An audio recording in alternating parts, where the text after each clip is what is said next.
Ready to uncover some quilting tools I can't live without? Whether you're a beginner or a seasoned quilter, these tools make quilting smoother, easier, and let's be honest, a lot more fun. There are some conventional, unique, and some you never think of. So let's dive in. First tool I want to bring you is the seam roller. Now, I don't know how long the seam roller has been around, but it's certainly new to me. And I just love it. So let me show you how that works. Say you are sewing your strips or blocks or whatever together.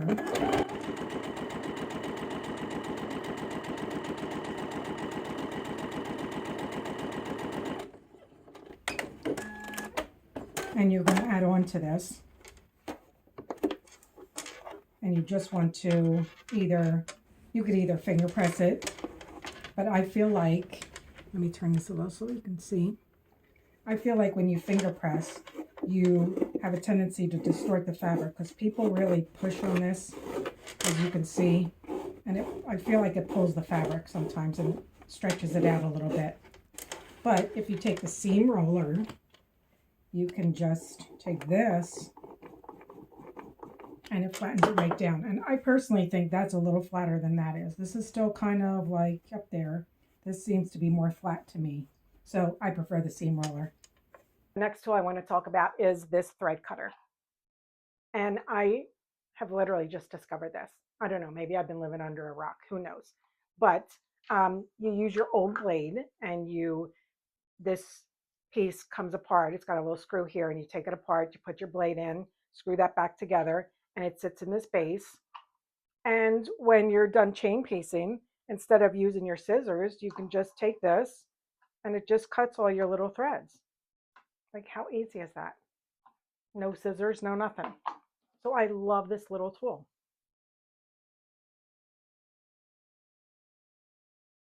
So let's take a look at the next one. So the next tool is a harrow marker. And again, I just found out about this tool too. And this basically marks your fabric without marking it up with a pen, pencil, fabric marker, whatever. And let me show you how this works. I'm going to bring you overhead so you can see. Okay, so I have my little sandwich here and I want to sew this. I have my batting, backing, and my top, and I want to sew this in the necks. So I would take my ruler, measure that out from corner to corner, take my little harrow marker, and just rub across it. Now, some people just do one swipe. I like to make sure that that crease is in there. So I do a little extra. And then you can see, hopefully you can see, that the mark is, I don't know, it's coming up though. The mark is right here. So hopefully you can see that. And this way I don't have to use a marker or a pen or a pencil or whatever it is you use to mark your fabrics. And then I find that once I sew that and I iron it, that mark is out of there. So that's why I love this little gadget. And honestly, it has really helped me a lot with marking my fabrics. So that's the harrow marker. So the next thing I want to talk about is basting spray. I have never really used basting spray before because I was always afraid of it, since people would say that is extremely flammable and you had to be in a well-ventilated area. But what I found is, because as a quilt as you go, or quilt as you goer, you're only basting really small pieces, so you don't have to spray this a lot. And the way I use it is, if I want to keep my batting and my backing together, I literally just a little bit. That's it. That's really all you need. You just want to hold this in place. And once I line it up, you can see, I'm just holding it by the end. It holds. That's all you need is two little squirts. So for me, I don't see much harm in, that's it, in you know, going into another room and open up all the windows, or even here or going outside or something, because I'm only spraying a small surface. So this has really helped a lot. So, and I use the 505 temporary adhesive, and it works like a charm. So, basting spray. So now I want to talk about a couple of things, maybe a little unconventional in my sewing room, that really help the process, and especially for cleaning up the process. And one of them is a lint roller. I cannot survive without my lint roller because, as you know, and um, if you use a lot of pre-cuts, you get a lot of that fiber dust or fabric dust, and it literally gets all over. It's like snowing right now. It gets all over your project or your table, and I just take the lint roller and clean that up really quick. And this way, I don't have these little fibers all over the place, all over my projects and stuff. So the lint roller, I literally cannot live without. So that's the lint roller. So now I want to talk about a couple things for organizing my sewing room. And one of them is 3M hooks. I love 3M hooks.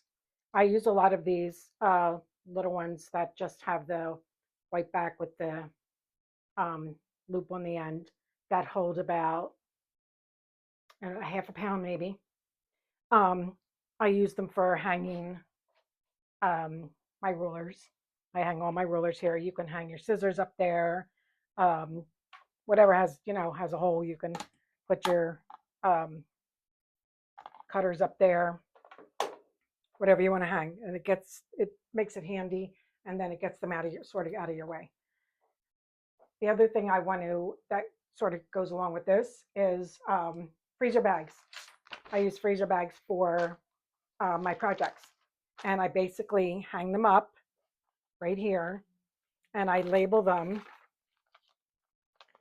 like this is for my backing, this is for my sashing, and basically I just as I'm cutting my stuff and I want to organize it while I'm cutting other things, or if I have to walk away and come back, sometimes my sashing and my binding get kind of mixed up because one's like 2.5 to 2.25, and then my sashing is like 2 inches. So it's kind of hard to differentiate sometimes when it's just a pile.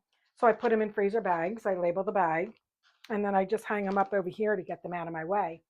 And you don't even need a hole puncher. You just take the bag, there's no hole in here, and just put it on there. And then that gets it out of my way, up off my table, and I know exactly what it's for. So that's a great way to organize. Another tip for organization is how I store my fabric. Now, what I use is these comic book boards. These are 7 by 10.5. And basically, when I go to the store to get my fabric, I'm a big pre-washer, so I pre-wash my fabric, I iron it, and then I fold it, and I have a whole video on how to square up your fabric. So I will link that below. And then after I do that, I just put it on these boards, and I line up my fabric in this cabinet over here. So it's nice and neat. I can see exactly what I have on hand. I'm not pulling fabric out from stacks, gets deep in there and it's really hard to get out. I can just pull this out and then put it right back in. And it's super easy.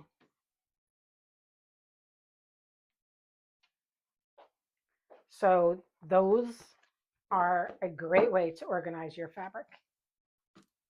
Next thing I wanted to talk about are rulers.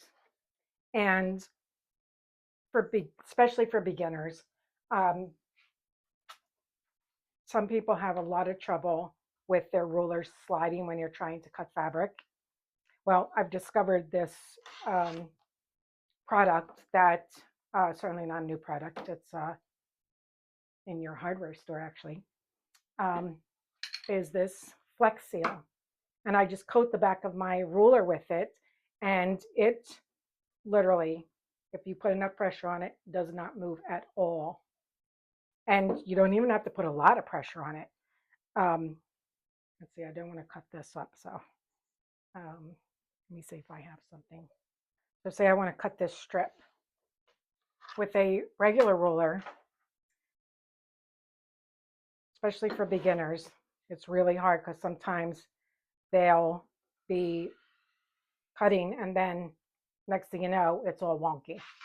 But if you spray this on the back of your rulers, and you really only need one coat, it does make your ruler a little foggy, sort of. But as soon as you lay it down, you can't even see that it's on there. And if you just hold it down, and you don't even really have to hold it that firmly, is just what I like about it. And then it doesn't move at all. So get yourself some Flex Seal, spray your rulers, and you won't have any problems with them moving. And the last thing I want to talk about is my design wall. So recently, I realized in my craft room that I had this wall over here that I was able to just take the artwork off and leave it blank. And what I did was I got some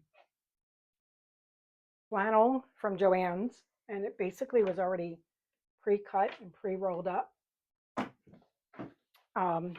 And I just bought 2 of them, used some thumbtacks, and thumbtacked this to my wall. And this is the wall that I usually put my big ironing board on.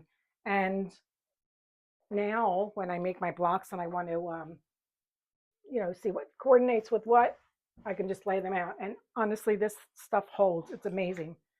And I put it up there overnight and nothing fell off the wall. And now this is, a full block. So it's got the batting backing and the top on it. And it will hold that. But if it doesn't hold it, like for any length of time, you can just grab a pin. And I just stick a pin right in there and it will not fall down at all. So I absolutely love my design wall.